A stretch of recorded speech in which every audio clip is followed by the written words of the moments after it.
വചനമേ നിത്യജീവന്റെ ആധാരമേ, രക്ഷയേകിടും സത്യമാർഗമേ, എന്റെ ആത്മാവിനാശ്വാസമേ. വചനം വചനം വചനം. ലേവ്യരുടെ പുസ്തകം 3-ാം അധ്യായം.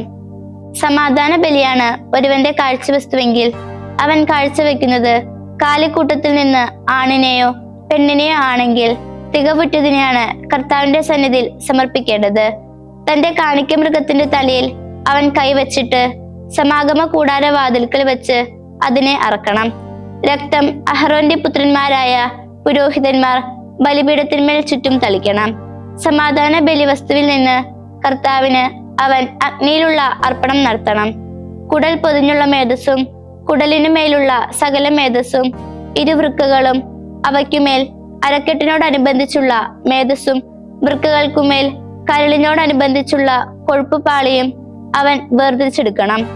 അഹറോന്റെ പുത്രന്മാർ അത് ബലിപീഠത്തിൽ അഗ്നിക്കുമേതെ വിറകിന്മേലുള്ള ഹോമയാഗത്തിന്മേൽ ധൂമിക്കണം. കർത്താവിന് അഗ്നിയിലുള്ള സുരഭില പരിമളാർപ്പണമാണത്. കർത്താവിന് സമാധാന ബലിക്കായുള്ള ഒരുവന്റെ കാഴ്ചവസ്തു ആട്ടിൻകൂട്ടത്തിൽ നിന്നാണെങ്കിൽ തികവുറ്റ ആണോ പെണ്ണോ ആണ് അവൻ അർപ്പിക്കേണ്ടത്. ചെമ്മരിയാടിനെയാണ് തന്റെ കാഴ്ചവസ്തുവായി കൊണ്ടുവരുന്നതെങ്കിൽ അവൻ അത് കർത്താവിന്റെ സന്നിധിയിൽ സമർപ്പിക്കണം. തന്റെ കാണിക്ക മൃഗത്തിന്റെ തലയിൽ കൈവച്ചിട്ട് അവൻ അതിനെ സമാഗമ കൂടാരത്തിന്റെ മുൻപിൽ വെച്ച് അറക്കണം. അഹറോന്റെ പുത്രന്മാർ അതിന്റെ രക്തം ബലിപീഠത്തിന്മേൽ ചുറ്റും തളിക്കണം. സമാധാന ബലിമൃഗത്തിൽ നിന്ന് കർത്താവിന് അവൻ അഗ്നിയിലുള്ള അർപ്പണം നടത്തണം. അതിന്റെ മേധസ്സും, അതായത് കൊഴുത്ത വാൽ പൂർണ്ണമായും അവൻ അത് നട്ടലോട് ചേർത്താണ് വേർതിരിച്ചെടുക്കേണ്ടത്. കുടൽ പൊതിഞ്ഞുള്ള മേധസ്സും കുടലിനു മേലുള്ള സകല മേധസ്സും ഇരുവൃക്കകളും അവയ്ക്കുമേൽ അരക്കെട്ടിനോടനുബന്ധിച്ചുള്ള മേധസ്സും വൃക്കകൾക്കുമേൽ കരളിനോടനുബന്ധിച്ചുള്ള കൊഴുപ്പുപാളിയും അവൻ വേർതിരിച്ചെടുക്കണം. പുരോഹിതൻ അത് കർത്താവിന് അഗ്നിയിലുള്ള ഭോജനാർപ്പണമായി ബലിപീഠത്തിൽ ധൂമിക്കണം.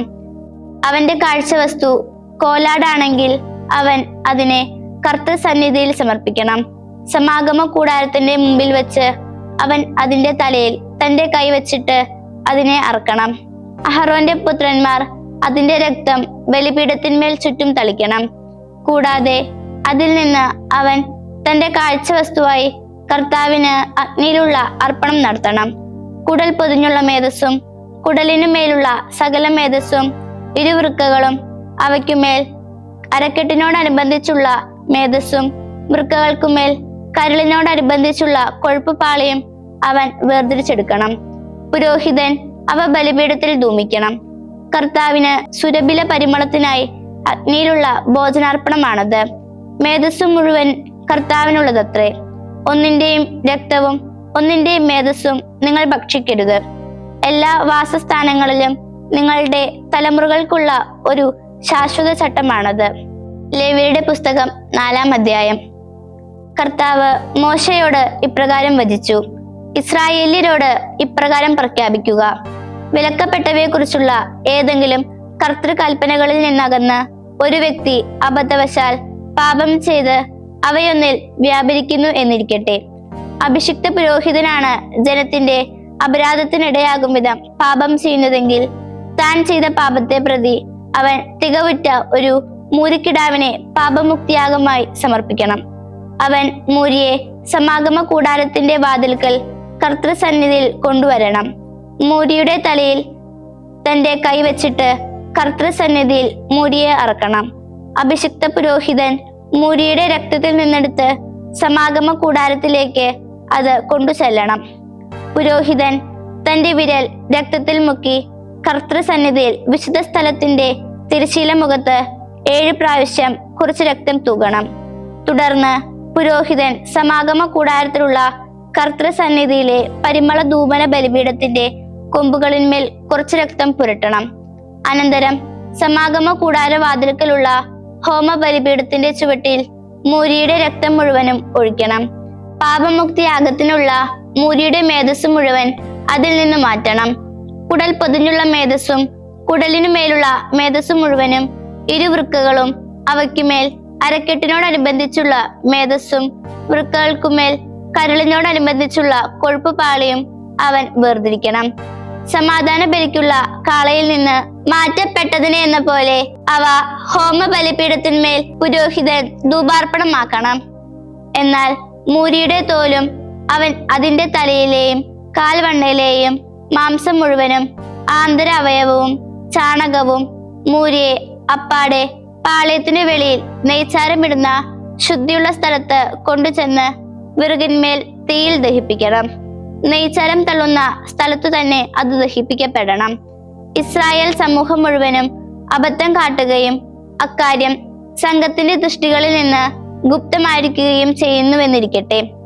അതായത്, ചെയ്യപ്പെടരുതാത്തവയെ കുറിച്ചുള്ള സകല കർത്തൃകൽപ്പനകളിൽ നിന്ന് ഒന്ന് ലംഘിച്ച് അവർ കുറ്റക്കാരാകുന്നെങ്കിൽ അതിനെതിരെ അവർ ചെയ്ത പാപം തിരിച്ചറിയുമ്പോൾ സംഘം ഒരു മൂരിക്കിടാവിനെ പാപമുക്തിയാഗമായി കാഴ്ചവെക്കണം. അതിനെ അവർ സമാഗമ കൂടാരത്തിന് മുമ്പിൽ കൊണ്ടുവരണം. കർത്തൃസന്നിധിയിൽ വെച്ച് സമൂഹ ശ്രേഷ്ഠന്മാർ മൂരിയുടെ തലയിൽ കൈകൾ വെക്കണം. കർത്തൃസന്നിധിയിൽ അവൻ മൂരിയെ അറക്കണം. അഭിഷിക്ത പുരോഹിതൻ മൂരിയുടെ കുറച്ച് രക്തം സമാഗമ കൂടാരത്തിലേക്ക് കൊണ്ടുവരണം.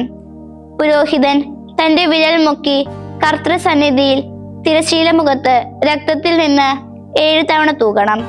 അവൻ സമാഗമ കൂടാരത്തിലുള്ള കർത്തൃസന്നിധിയിലെ ബലിപീഠത്തിന്റെ കൊമ്പുകളിന്മേൽ കുറച്ച് രക്തം പുരട്ടണം. സമാഗമ കൂടാര വാതിൽക്കലുള്ള ഹോമ ബലിപീഠത്തിന്റെ ചുവട്ടിൽ മുഴുവൻ രക്തവും ഒഴിക്കണം. അതിന്റെ മേധസ് മുഴുവനും അതിൽ നിന്ന് മാറ്റി ബലിപീഠത്തിൽ അവൻ ധൂമിക്കണം. പാപമുക്തിയാഗത്തിനുള്ള മൂരിയോട് ചെയ്തതുപോലെ ഈ മൂരിയോടും അവൻ ചെയ്യണം. അങ്ങനെ തന്നെ അതിനോട് ചെയ്യണം. പുരോഹിതൻ അവരെ പ്രതി പരിഹാരം ചെയ്യുമ്പോൾ അവരോട് ക്ഷമിക്കപ്പെടും. അനന്തരം ആദ്യത്തെ മൂരിയെ ദഹിപ്പിച്ചതുപോലെ ഈ മൂരിയെയും പാളയത്തിനു വെളിയിൽ കൊണ്ടുപോയി ദഹിപ്പിക്കണം. ഇതാണ് സംഘത്തിന്റെ പാപമുക്തിയാഗം. അധികാരിയായവൻ പാപം ചെയ്യുന്നുവെന്നിരിക്കട്ടെ, അതായത് ചെയ്യപ്പെടരുതാത്തവയെ കുറിച്ചുള്ള ദൈവമായ കർത്താവിന്റെ സകല കൽപ്പനകളിലും നിന്ന് ഒന്ന് അബദ്ധവശാൽ ലംഘിച്ച് അവൻ കുറ്റക്കാരനാകുന്നു, അഥവാ താൻ പാപം ചെയ്തത് എന്തിലെന്ന് അവന് ബോധ്യപ്പെടുന്നു. അപ്പോൾ അവൻ തന്റെ കാഴ്ചവസ്തുവായി തികവുറ്റ ഒരു കോലാട്ടിൻ മുട്ടനെ കൊണ്ടുവരണം. അവൻ മുട്ടാടിന്റെ തലയിൽ തന്റെ കൈവയ്ക്കുകയും കർത്തൃസന്നിധിയിൽ ഹോമയാഗമൃഗത്തെ അറുക്കുന്ന സ്ഥലത്ത് വെച്ച് അതിനെ അറുക്കുകയും വേണം. ഇത് പാപമുക്തിയാഗമാണ്.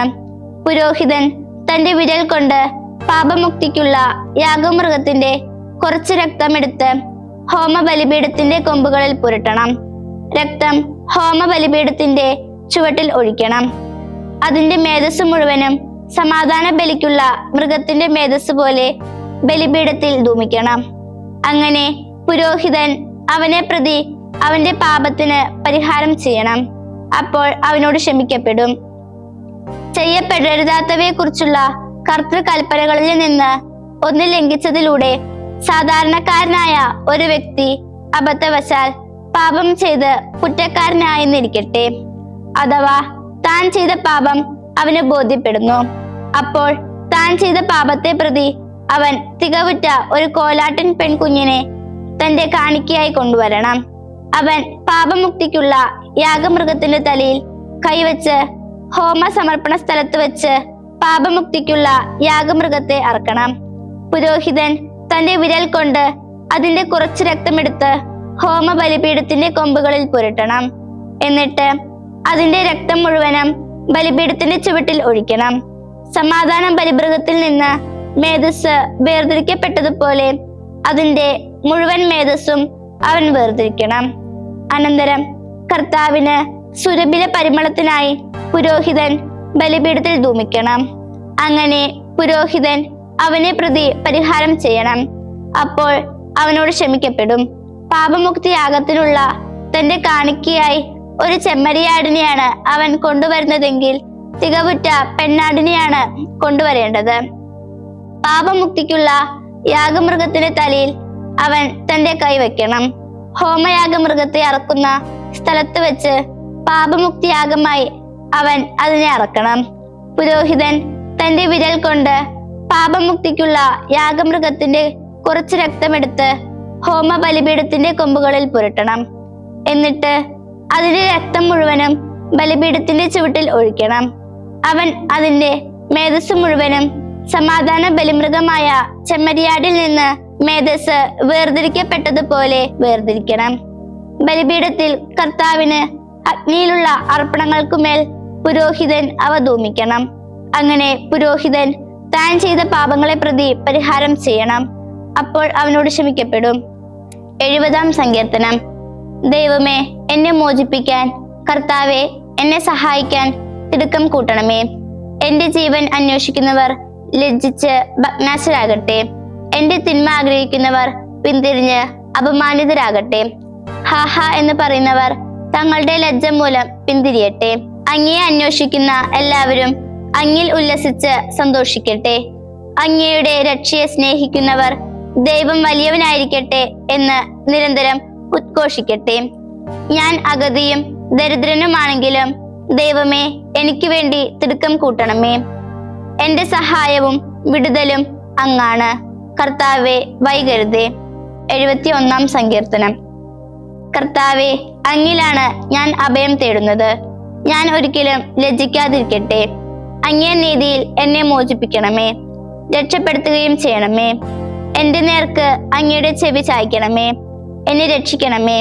എനിക്ക് എപ്പോഴും വരാനായി അങ്ങ് വസതിയായ ഒരു പാറയാകണമേ. എന്നെ രക്ഷിക്കാൻ അങ്ങാണ് കൽപ്പിച്ചിട്ടുള്ളത്. അങ്ങാണല്ലോ എന്റെ ശിലയും ദുർഗവും. എന്റെ ദൈവമേ, ദുഷ്ടന്റെ കയ്യിൽ നിന്ന്, നീതികെട്ടവന്റെയും ക്രൂരന്റെയും പിടിയിൽ നിന്ന് എന്നെ വിടുവിക്കണമേ. നാഥനായ കർത്താവെ, അങ്ങാണല്ലോ എന്റെ പ്രത്യാശ, ചെറുപ്പം മുതൽ എന്റെ ആശ്രയം. ഗർഭാവസ്ഥ മുതൽ ഞാൻ അങ്ങയുടെ മേൽ ചാഞ്ഞിരുന്നു. എന്റെ അമ്മയുടെ ഉദരത്തിൽ നിന്ന് എന്നെ വേർപ്പെടുത്തിയവൻ അങ്ങാണ്. അങ്ങാണ് എപ്പോഴും എന്റെ സ്തുതി വിഷയം. ഞാൻ പലർക്കും വിസ്മയമായിരുന്നു. അങ്ങാണ് എന്റെ ശക്തി സങ്കേതം. എന്റെ വായ് അങ്ങയുടെ സ്തുതി നിറഞ്ഞിരിക്കുന്നു. ദിവസം മുഴുവനും അങ്ങയുടെ മഹിമയും. വാർദ്ധക്യത്തിന്റെ കാലത്ത് എന്നെ തള്ളിക്കളയരുതേ. ബലം ക്ഷയിക്കുമ്പോൾ എന്നെ ഉപേക്ഷിക്കരുതേ. എന്തെന്നാൽ എന്റെ ശത്രുക്കൾ എന്നെ പറ്റി പറയുന്നു. എന്റെ ജീവൻ കാത്തിരിക്കുന്നവർ ഒന്ന് ചേർന്ന് ആലോചിക്കുന്നു. അവർ പറയുന്നത്, ദൈവം അവനെ പരിത്യജിച്ചിരിക്കുന്നു. പിന്തുടർന്ന് അവനെ പിടികൂടുവീൻ, അവനെ മോചിപ്പിക്കാനും ആരുമില്ല എന്നാണ്. ദൈവമേ, എന്നിൽ നിന്ന് അകന്നു നിൽക്കരുതേ. എന്റെ ദൈവമേ, എന്റെ സഹായത്തിന് വേഗം കൂട്ടണമേ. എന്റെ ജീവനെ എതിർക്കുന്നവർ ലജ്ജിക്കുകയും അന്ത്യമടയുകയും ചെയ്യട്ടെ.